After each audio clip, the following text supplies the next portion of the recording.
Hello, my name is Peter, and today I want to talk about what's wrong with feeling good about life. Despite all the problems that keep presenting themselves, what's wrong with feeling good about life? First, I'll give you a proper greeting. Banga samida, om shanti, peace to you, peace to me. So what's wrong with feeling good about life? We've got problems, right? Problems coming here, problem coming there, problems coming everywhere. I've got a major problem because I don't want to wear a mask at the moment, and we're still having to wear masks even now. I'm thinking, wow, how long is this going to go on for? Are we going to be muzzled for the rest of our lives? Are the children going to be suffering? They're still getting scared? I still feel good about life though, even though all these things are happening, and all these things are happening to me. It's still good. It's still got my consciousness, and I'm still growing as a human being, and I'm still expanding my horizons as a human being as we move through this very, very difficult phase in human history. Very difficult. And it is coming to the end of this Kali Yuga, short point coming into a golden age, so the Vedic scripts tell us, which is what the Bible said is the lifting of the veil. This time is the lifting of the veil, so you can see through it. So what's wrong with feeling good about that? About this whole thing coming to an end, and a rebirth of a human society comes out of it?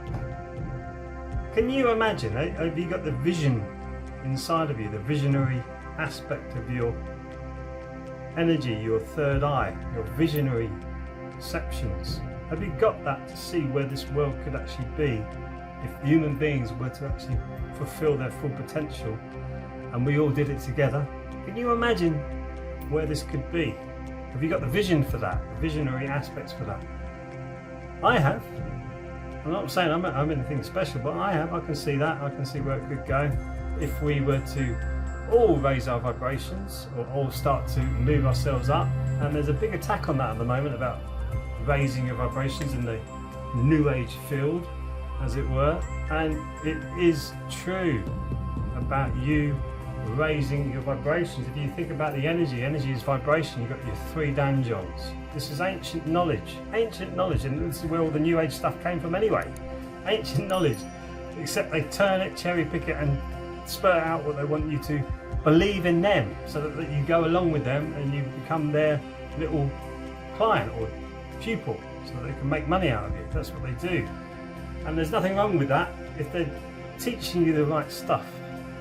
But it's the three danjons, the three energy centers. The lower danjon for your power, your passion, your creativity. Middle danjon, you open your heart, unconditional love, the embracer, the empathy and compassion. But it's the upper danjon I'm talking about here, is your intuition. Your intuition, you realise there's something wrong, there's something nagging in your mind, there's something wrong with society.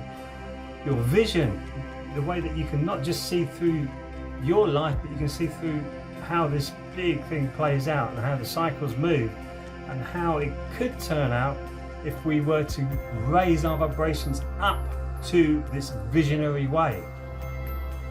Yeah, there's nothing false about that. Nothing false about that whatsoever. That is the truth.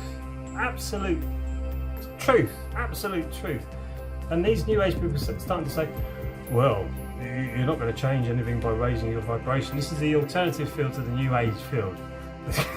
It's so many different people arguing and fighting. And I've found, when you find these people who know what they're talking about, there's no argument, there's no dispute. You just sit there and go, yeah, that's right, well done, that's good, you got that. Or if there's an altercation about something else, you'll discuss it and you go, yeah, okay, and you'll come to much the same conclusion, because you're raising your vibration to your intuition, your vision, and your natural wisdom comes in through your third eye. It's a higher vibration. So to raise your vibration to it, rather than getting stuck down in your lower vibrations, which is all this fear, survival, fighting. Oh my goodness me. It's incredible listening to some of these people, and you go, and you call yourself either spiritual, enlightened, or a guru, and you're saying this stuff. And you know, even though you read words, but you don't really comprehend the words. Maybe you understand them, you stand underneath the words, but you don't actually comprehend them, don't actually get them inside of you. You understand them, so you worship the words, and therefore it becomes a ritual for you to worship those words. rather than really comprehend them inside of you, or understand. Some people say understand, overstand. Comprehend is the word. The difference between understand and comprehend, different. Understand, you stand under something, which is why you have to say, for anybody to arrest you, do you understand? That's what a policeman says. Do you understand? And if you say yes, that means you're standing under that law. What I say is, no, I don't understand, but I comprehend what you're trying to do. And that throws it all into turmoil. They go, oh my goodness me, we've got one who can see. Have you seen that film, They Live? We've got one who can see. So it's crazy how the world works, but there's no reason why you shouldn't feel good about that. There's no reason why you shouldn't feel good about your raising your vibration up to your higher levels for your intuition and your vision and your natural wisdom to come through and shine.